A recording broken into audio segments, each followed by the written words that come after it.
Okay, so what we're going to be doing with this is maybe little like mini episodes or mini conversations. I don't want to say interviews because that's not really what it is. We are in constant conversation about race, about racism, about white privilege, about everything that's happening in the world, and it almost gives you a sneak peek into the questions that I'm asking of how I can be of service to him and his family and our children. And it gives him a safe place to tell me what he needs. So I guess one of the biggest things right now, I get a lot of questions. Okay, so we've been together 17 years, just as a little background.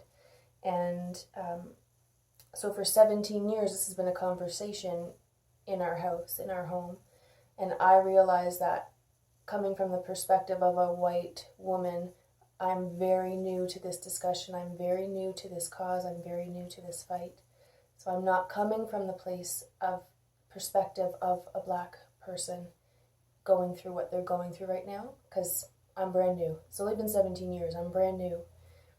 For you, this has been the entirety of your life, 46 years of your life, the lives of your parents, the lives of your grandparents, and everyone who came before that. It's what you're carrying, which is different from what I'm carrying. And so a lot of the questions I get asked is, as a white person, what do you need as a black man, as a black person in this world right now to feel like you're being supported? Uh, one of the first things I would have to say is probably just an ear. You need an ear more than anything else. We're going to be yelling and we're angry, and everybody hears us. Now I'm only going to speak. This is speaking from me. I can't. I can say I'm speaking for the black community, but even myself, my experiences compared to the folks down south, it's a little different, right? When I say what I need to be heard. I need people to understand that um, I'm in shock. I'm still, you know, I'm hurting, of course, upset at what's going on, upset that, it's taken this long for even someone to actually hear or see that something's been going on, that this has been going on. So yeah, one of the biggest things is just to be heard, and I don't need someone to offer. You can't look for a quick fix. So someone's saying, well, what's the best thing I can do right now? Well, like I said, hearing, listening, because there's not much else that that we can that can be done just yet. You know, listening, talking to folks who are saying, oh yeah, this isn't, this isn't that bad, or we as black people need to have a thicker skin. Um, my skin's pretty thick. I've dealt with this for, like Diana said, 40 some odd years of my life. Um, you can still be thick skinned, but it still hurts. Um, yeah, to be heard and have people, like I said, have people talk.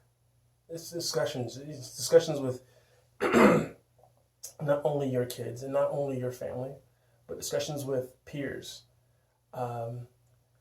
Because people will always say, oh, well, they're just upset for something. I have a discussion with someone who, let's see how I'm going to phrase this. I have a discussion with people who are saying they, because first of all, it's not they. When you say they, you're grouping everybody into one big thing, or one package, which isn't true.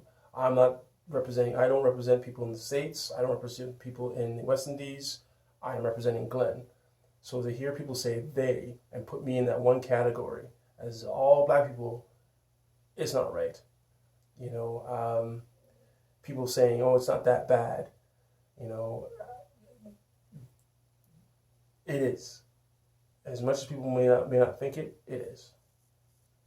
So yeah, I guess to be heard and for some people to start talking, take a stand. You hear your relatives saying something, or your relatives, friends, or somebody say something, call them out.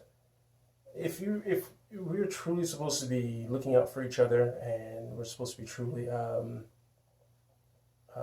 one, so to speak, then when you see someone saying something wrong to that individual, don't just wait till I'm there. Imagine I'm right beside you. Would you want to hear? Would you want them to say that if I was right beside them or beside you? Right, and that's the way you should look at it. Silence is like gasoline.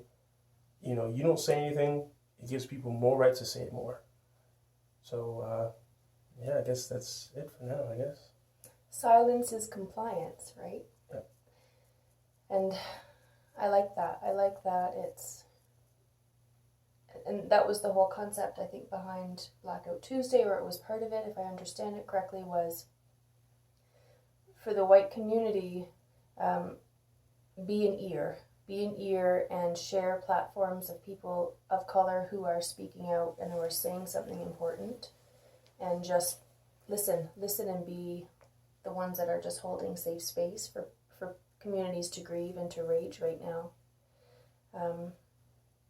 And then I think before you speak, as a white person claiming to be an ally in this cause, in this world, please start doing your own work. And so if you're still unpacking, and I did post something about this earlier, if you're very much still in denial that white privilege has existed in your world as a white person, please go unpack that. And I hear that a lot of, well, I grew up poor, I had no privilege. You had white privilege because you were white. And if you don't understand that, start learning. Go unpack it. Go start researching about it. If you still say things like all lives matter, then you're not understanding and you're not an ally. If you say you don't see color, you're not understanding and you're not an ally. It's dangerous things to be saying in the same breath as calling yourself an ally in this cause, in this change that we're hoping for in the world. Yeah, like when you were saying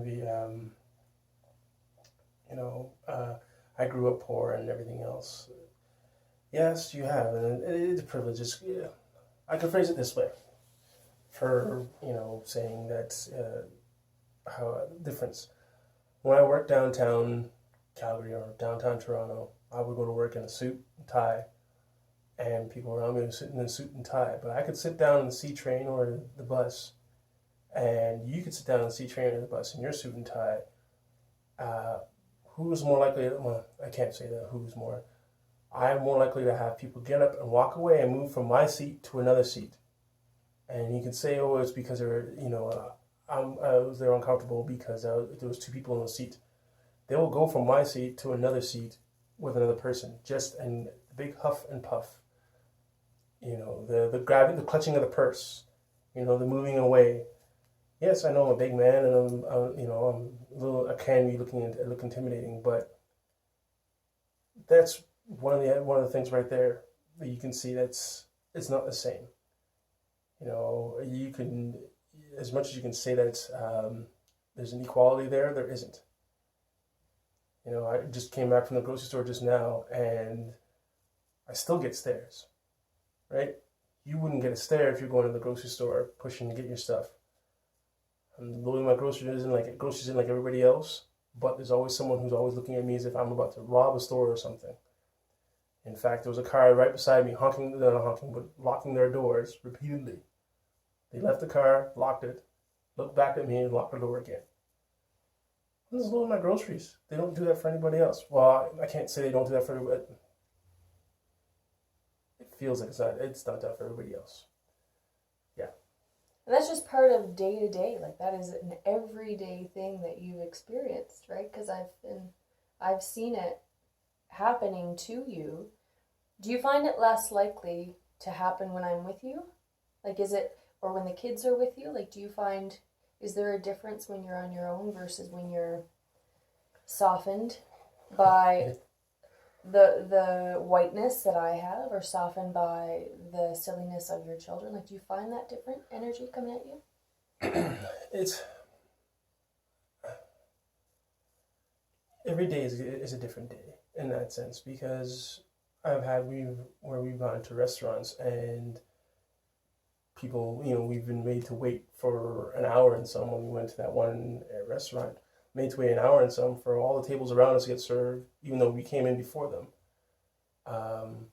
And then with my kids, everybody's met the boys. Most people have met the boys, and they know what they're like. And to have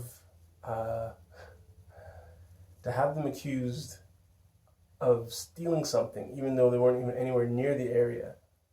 And I'll be honest. Here's what happened. We were in a local store in Okotoks, walking down the aisle, and someone came from the opposite end in a completely different area, asking if we stole and opened a can of pop. The boys said no, and if you met them, they're always worried. It's a fear for them to say they get in trouble for something. So they honestly said no right away.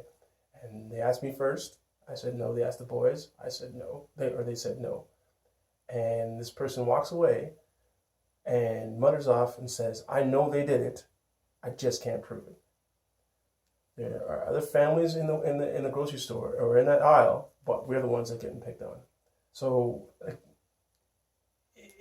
it's one of those things where I try not to look for it as much, or I try not to see it as much, because I guess my kids, I don't want my boys to experience it. So I try to soften my blow, and put the blinders on, which is one of the biggest mistakes as a parent, as a black man. I should not be doing that, but it's one of the things I've been working on to do.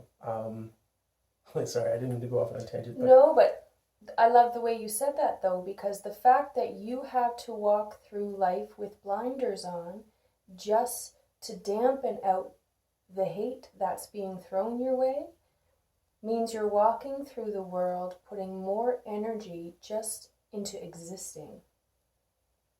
I don't have to do that, and I very much recognize that as white privilege, because I don't feel like I need to do that when I go into a grocery store. Right? I'm not having to put blinders on or soften my stance or change anything about who I am or what I'm thinking as I'm strolling through for fear of being accused of something. So, white privilege. If you don't think about going through grocery stores and getting accused of stealing when you're just doing your regular grocery shopping with your children and you're white, my friend, that is some white privilege right there. Whether you recognize it or not, start dismantling that. And I think that's really important.